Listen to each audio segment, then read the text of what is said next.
Hello my friends, I am Sri Arjun. Today's topic is Transcendental Consciousness and Beyond Time and Space. Before the creation of the universe, Transcendental Consciousness was there. In the present, Transcendental Consciousness is everywhere.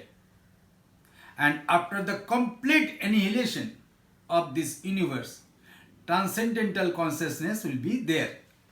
Number 2, when you are in deep love with a countryside flower, or you are winning a football match after a long fight, in that time of ecstasy, you feel a certain type of weightlessness and timelessness.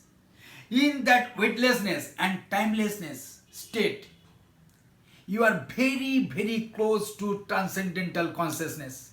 If you understand transcendental consciousness, please watch all my videos. Get in touch with us for our forthcoming seminars and workshops.